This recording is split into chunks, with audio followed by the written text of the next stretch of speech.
آخرت سے کہہ دو کہ سر جھکا لے، گما سے گزرے گزرنے والے، پڑے ہیں یہاں خود جہد کو لالے، کسے بتائے کہاں گئے تھے۔ ایک معراج ایسی ہے جو روح اور جسم کے مجموعے کے ساتھ ہے، سرکار جاگتی حالت میں جسم اور روح کے مجموعے کے ساتھ تشریف لے گئے، اور اس کی سب سے بڑی دلیل یہ ہے کہ 31 معراجیں سرکار نے بیان فرمائی، کسی کافر نے کوئی اعتراض نہیں کیا۔ خواب تو سبھی دیکھتے ہیں، لیکن جب سرکار نے جسمانی معراج کا ذکر کیا تو کفار نے انکار کیا۔ یہ نہیں ہو سکتا کہ وہی جسم اور روح کے مجموعے کے ساتھ جائے۔ سمجھانا یہ مقصود ہے کہ اس کا مطلب یہ ہوا، جب ہم یہ کہتے ہیں کہ سفر معراج میں اللہ کے نبی نے اللہ کی زیارت کی، تو چونکہ یہ سفر معراج جسم اور روح کے مجموعے کے ساتھ تھا، اس لیے یہ خواب میں زیارت نہیں ہو رہی بلکہ چشمان ظاہری سے زیارت ہو رہی۔ یہ دلیل ہے، اس بات کی یاد رکھیں۔ اپنے رب کو دیکھا، کس طرح دیکھا؟ یہ رب جانے جس نے دکھایا اور وہ رسول جانے جس نے دیکھا ہے۔ انشاءاللہ بروز قیامت آپ اور میں بھی دیکھیں گے، مومنین کو بروز قیامت میدان حشر میں بھی زیارت ہوگی، اور پھر انشاءاللہ جنت میں تو ہر جمعے اللہ تعالیٰ اپنی زیارت کروائے گا۔ تو مولانا امجد علی خان صاحب رحمۃ اللہ بڑی پیاری بات لکھتے ہیں، وہ کہتے ہیں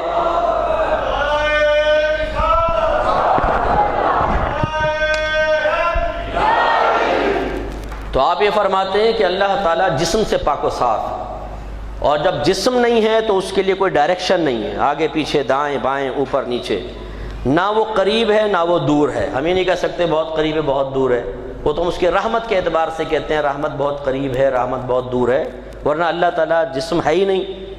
تو فرماتے ہیں جب ایسا ہے نہیں تو کیسے اللہ تعالیٰ کو دیکھیں گے، کس طرف رخ کر کے دیکھیں گے، اس کے لیے تو کوئی ڈائریکشن ہی نہیں ہے۔ تو پھر فرماتے ہیں انشاءاللہ جب دیکھیں گے تو بتا دیں گے، اسی وقت پتہ چلے گا۔ لیکن میرے آقا صلی اللہ علیہ وسلم کا کمال ہے کہ آپ نے اپنی چشمان ظاہری سے اللہ تبارک و تعالیٰ کی زیارت کی۔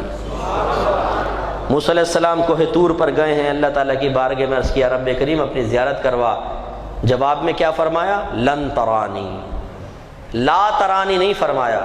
اللہ تعالیٰ فرما سکتا ہے لا ترانی، لا ترانی کا مطلب آپ نہیں دیکھ سکتے، لا نہیں فرمایا، لفظ لن کا استعمال فرمایا۔ لن زمانہ مستقبل میں کسی کام کی تاکیدی نفی کے لیے آتا ہے، لا ترانی کا مطلب آپ نہیں دیکھ سکیں گے، اور لن ترانی کا مطلب آپ ہرگز نہیں دیکھ سکیں گے۔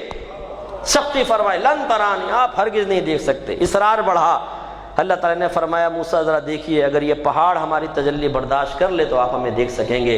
اللہ تعالیٰ نے کوہ طور پر جلوہ فرمایا، اس پہ اپنے جلوے کی تجلی فرمائی، کوہ طور ایسا ہو گیا جیسے سرما بن جاتا ہے، جل گیا اور وہ اس کے ریزے ریزے ہو گئے، اور موسیٰ علیہ السلام بے ہوش ہو کر زمین پر تشریف لے آئے۔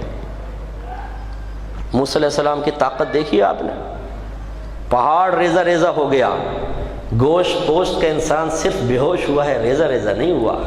اس کا مطلب ہے کہ نبی کی طاقت پہاڑ کی طاقت سے بھی زیادہ ہے، یہ کوئی معمولی چیز نہیں ہے، اس کو حقارت سے ہمیں نہیں دیکھنا چاہیے، لیکن اس میں موسیٰ علیہ السلام کا کمال ہے۔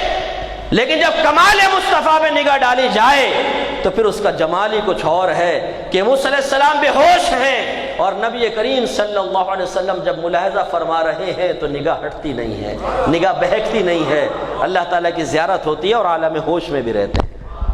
یہ روحانی ترقی کی کاملیت کی معراج ہے۔ میرے آقا نے چشمان ظاہری سے اپنے رب کو دیکھا ہے۔ سدرۃ المنتہا پر پہنچ کر جبریل امین عاجز آ گئے، رسول اللہ اب آگے نہیں جا سکتا ہوں، آگے بڑھا تو میرے پر جل جائیں گے۔ اس کا مطلب ہے کہ ابھی تک تو جبریل امین بتاتے آئے تھے، یہ پہلا آسمان، یہ دوسرا، یہ تیسرا، یہ چوتھا ہے، نبی ملے تو بتاتے رہے، یہ آدم علیہ السلام ہے سلام کیجئے، یہ یحییٰ اور عیسیٰ ہے سلام کریں، یہ یوسف ہیں، یہ ہارون ہیں، یہ ادریس ہیں، یہ موسیٰ ہیں، یہ ابراہیم ہیں۔ ہر جگہ جبریل امین تعارف کروا رہے ہیں۔ لوگوں کو شبہ پڑا کہ جبریل امین کا علم نبی کریم کے علم سے زیادہ ہے۔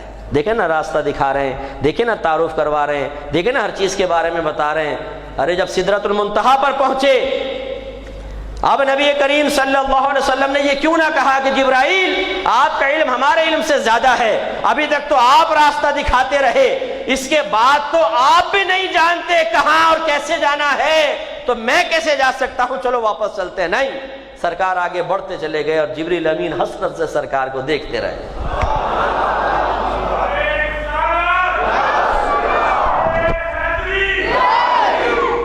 عظمت و شان صلی اللہ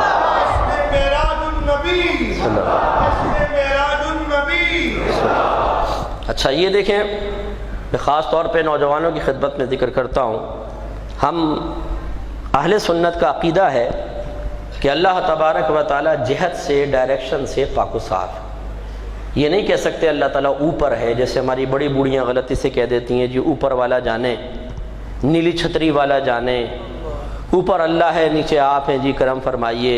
یہ غلط ہے، اللہ تعالیٰ کو اوپر والا کہنا یہ منع ہوتا ہے، بلکہ علماء کرام نے فرمایا کہ اگر کوئی اس عقیدے کے ساتھ کہے کہ واقعی اللہ اوپر ہے تو وہ دائرہ اسلام سے باہر نکل جائے گا، تجدید ایمان اور تجدید نکاح کرنا ہوگا۔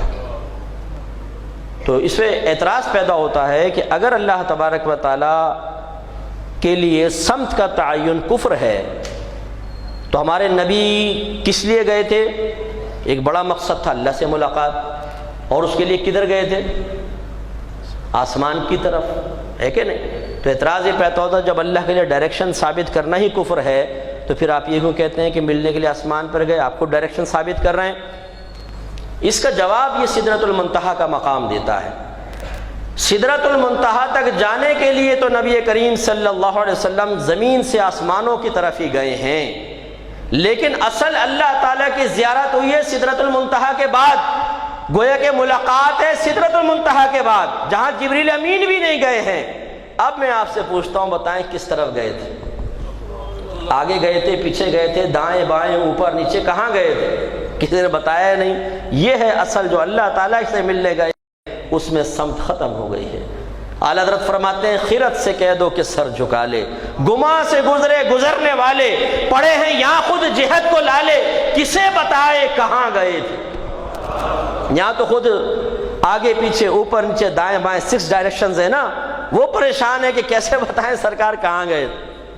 سدرۃ المنتہا کے بعد آگے پیچھے اوپر نیچے دائیں بائیں ختم، اب اللہ تبارک و تعالیٰ کی بارگاہ میں حاضر ہوئے۔